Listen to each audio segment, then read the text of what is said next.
right, Molo Sanbonani, hello, how's it? Welcome to another episode. This is installment 2 of the What South Africa Can Be tour. Yes, that's right, we're talking to you once again as South Africans, asking you the questions around what should the country look like? What is an ideal South Africa look like? And part of this conversation is having the conversation around the GNU. Is it the beginning of a better South Africa? A South Africa, which I said in our first episode, is defined by freedom, a free society, property-owning society, one which is effectively non-racial and, of course, prosperous. That's the question that we're going to be posing to South Africans here on the streets of Johannesburg. Let's just say it's pity out here. There's a lot of movement, and that's a good thing. Give us a chance to speak to people. But hey, where are my manners? My name is Sihle Ngobese, aka Big Daddy Liberty. Remember, you're watching the Big Daddy Liberty show. This campaign, the What South Africa Can Be tour campaign, is in conjunction with the Institute of Race Relations. Massive thank you to them. Remember, you can find us and this campaign on all your social media platforms. Look for Institute of Race Relations or IRR South Africa, or alternatively the Big Daddy Liberty channel. Now, with that being said, if you want to be a part of the conversation, use our hashtag. That's hashtag WhatSACanBe. I'll say that again, hashtag WhatSACanBe. All right, enough of the jibber jabber. With that being said, let's get straight into the conversation. Ma'am, this is what South Africa can be. I'm asking ordinary South Africans, what are the issues that we should be focusing on as a country, especially now that we have this new GNU government? What are the top 3 issues for you that must change? Okay, for me, I think on the outside, like in hospitals, public hospitals and clinics, like the waiting is too long. Absolutely. You can see someone is like critical ill, but people will be waiting for more than an hour. They don't get that emergency attention. So I think on that one they must improve.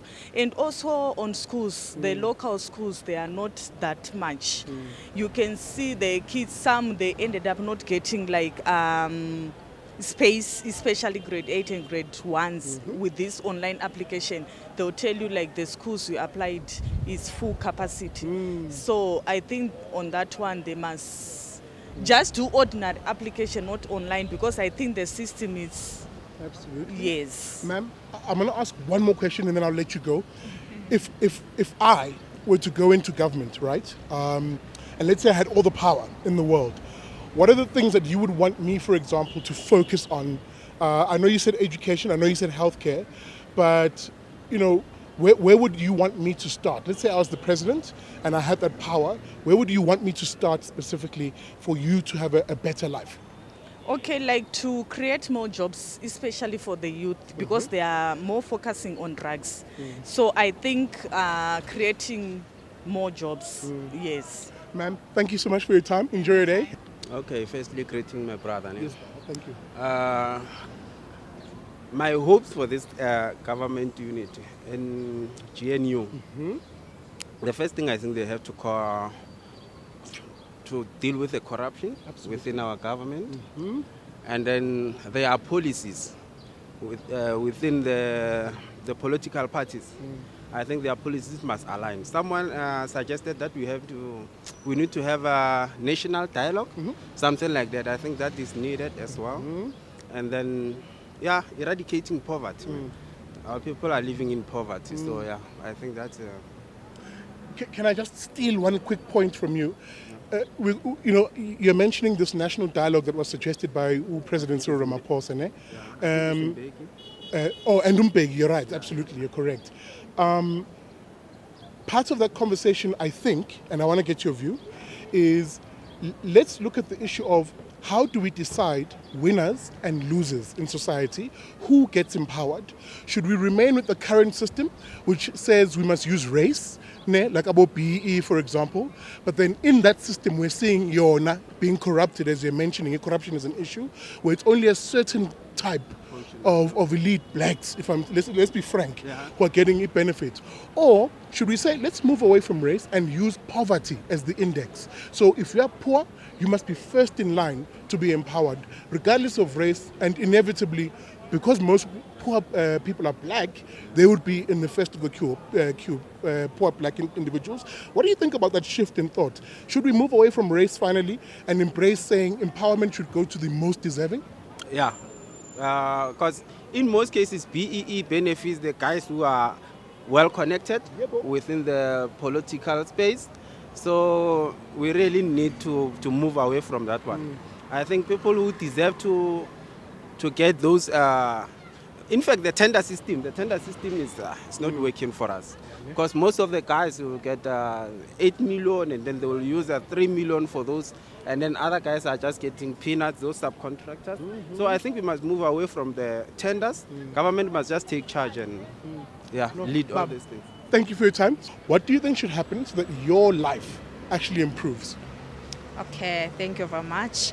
The new government, I think they should improve about the days of the foreigners, because 30 days is not enough. When you come from, let's say example from Malawi, you come here, you search a job, and within 30 days, your passport will become expired, so you'll be in troubles because they're gonna arrest it, and you go back to Malawi. So the money that you spend here is for you for nothing. You use for nothing. So you get troubles, and you go to Malawi, then you struggling again. Yeah. So if I'm understanding you properly, and just as a final point, you're saying for those foreign nationals who are coming here legally, of course, we should actually make it easier for them to come so that they can work, make money, and also contribute to the country. Yes. Okay. Ma'am, thank you for your time. I appreciate you. Enjoy your day. Firstly, they must shut down the back door, meaning that our borders. There must be control on our borders. And secondly, they must regulate the churches as well. Okay. Nobody must just come and as he likes and open the church, all the corners in the CBD. That's right. It has to be regulated. And then another thing is that on the business side, such as small business development, like spazas, there must be some regulated as well, because of you can't just open from one street all the stores that are selling same thing without giving a South African a chance. Yeah, it has to comply like other countries, whereby if you are a foreign nation, in a certain street, there must be only 2 stores, and boost our small business to grow, allow them to grow as well. Yes, that's what I'm going to like to see. Maybe let me just quickly probe into this, because you're raising interesting points. Exactly. So for you, it's more a case of law and order. Law and order should be the focus. To prevail really, yes. Because of even right now, maybe for a argument's sake, you want to buy a TV. You can go to these other malls whereby there's a foreign nation there. You will get the TV without anyone asking you a TV license. But go to the one that are complying. They will always going to ask that. Because these people, they're not contributing to our taxes, really. Final question. I'm stealing this one, but it really is my final question. Yes. Even as I'm listening to you say this, this is your view, do you think we should also be a country which is, in terms of laws, we should also make it easy legally for people to run businesses and to operate? Do you think we need less laws which are restrictive? Or would you be more someone who looks for more laws that restrict activity? How would you view that particular one way or the other? The restricting is quite fine, because of we're not going to allow anyone right in the CBD, running a certain business without following a proper procedure of getting a license and other things, or maybe trying to put a fire. It's quite not right, really. It has to be regulated. Everyone must be within the law, operate within the law, not to sell whatever that you feel that you want to sell. Yeah, really. That will help our country. And youth employment, someone will grab something out of that, really, and giving the opportunity to sell as well. Okay. Yeah, but following the right procedure, obtaining a license. Okay. Yes. Fully agree with you. For you, it's about law, it's about order. And following. I'm with you. I'm with you. Sir, thank you for your time. Appreciate it. Answering the question of what South Africa can be indeed requires also a shift in thinking, a shift in ideas and policy. And with these next people, I did exactly that. Instead of the current status quo of government-provided services, which quite frankly suck, I asked them, would you be open to a policy that empowers you, the individual, the citizen, indeed, on issues of healthcare? Do you want a NHI, which will be controlled by politicians and the state, basically giving you no freedom of choice, or health vouchers, which empower the citizen to buy their own medical aid, therefore even the poorest person having the chance to be able to access private healthcare, which is of higher quality? This is what these two ladies had to say. So I have like 2 points, mainly being employment. Yes. I am 24 years of age and I'm still studying. And I'm afraid that as I'm graduating next year, I might not have employment, especially in the industry that I'm in, being beauty. The only factor in beauty is being on the cruises, and that's where I might, I don't know, get status some, you understand? So that's my main concern. My second concern is healthcare. Yes. Can I just quickly put a bookmark here? Because you're raising a point that's super important, especially how recently that video went viral of that white older man who's like, look, Helen Joseph Hospital is an absolute, he didn't say shit show, I'll say it, shit show. And again, what he was talking about is what ordinary South Africans go through on a day-to-day basis, where there's a complete disrespect for ordinary people simply because they don't have money. But from your experience, you don't have to tell us where you live, but in your area, how are the health facilities in that area? Okay, I'm going to speak by her area where she lives. It's Aldo's, if you don't mind. And she told me the other day about that video that was surfacing of that lady who was ignoring my patients noma abuye from lunch, and she wasn't firstly healthcare, let's hear the medication and stuff. Let's start with our sebenzi. If you guys don't have the time, ugus discipline and whatnot, how am I to get the treatment that I need if when as the employment you don't discipline yourselves? Ladies, you know, even as you're saying this, sorry, this will really be my last point because you're raising an important issue. On this show, we've been challenging some of the bad ideas that politicians are trying to push around healthcare. One of those bad ideas, in our view, is the NHI. Now, they will claim, for example, that the NHI, no, it will give everybody access to healthcare and yada, yada, yada. But most South Africans are saying exactly this. You can give us all healthcare, but if it's crap, then what's the point? Whereas most people who go to private healthcare do so because the quality is the main point there. So we're saying, okay, cool. Ignore NHI. How about this system? And I want to get your view on this. Instead of government running all the healthcare facilities, as it has been for the last 30 years, how about it takes its budget that it spends every year, it's about 200 billion plus, and it breaks it up into vouchers that it can give to you, right? So it can say, so it's not cash. You can't blow it at macro on a new, I don't know, whatever you want, girl.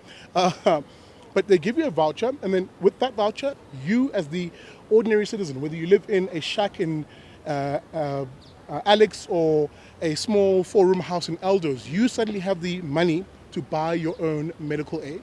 What would you think about that approach instead, where you empower the individual instead of empowering government?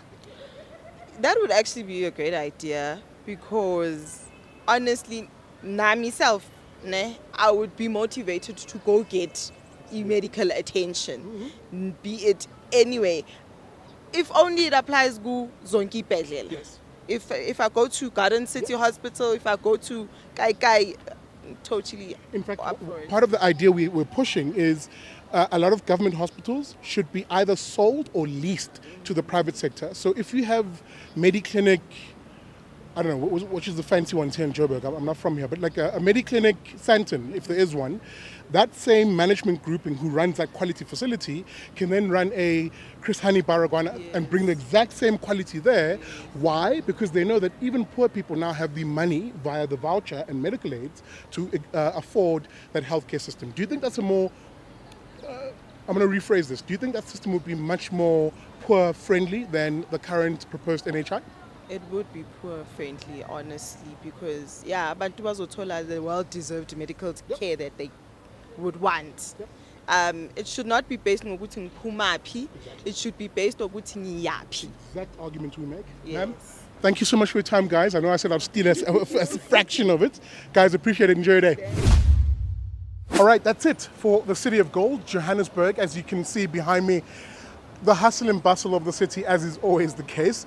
But we spoke to South Africans and we got a strong sense from them. On the one hand, what should this GNU focus on in order for South Africa to be what it can be? But beyond that, we also put some ideas, alternative ideas to them to say, look, would this create the sort of South Africa we want it to be? We'll do more of that on this, the What South Africa Can Be tour, as we now travel to Pretoria for the last few episodes. And of course, the final episode will be an in-studio debate and discussion. So look forward to that. Please keep your eyes tuned onto this campaign. If you want to be a part of the conversation, make sure you use the hashtag WhatSACanBe on all your social media platforms. And hey, a special thanks to the Institute of Race Relations. Guys, make sure you head on over to their website. That's at irr.org.za. Follow them on all of their social media pages. And hey, follow the Big Daddy Liberty channel on all of your social media platforms too. With that being said, thank you so much for watching. We'll see you on the third installment of the show when we'll be in Pretoria to have a chat with people on the ground there. With that being said, thanks for watching. I'll see you on the next one.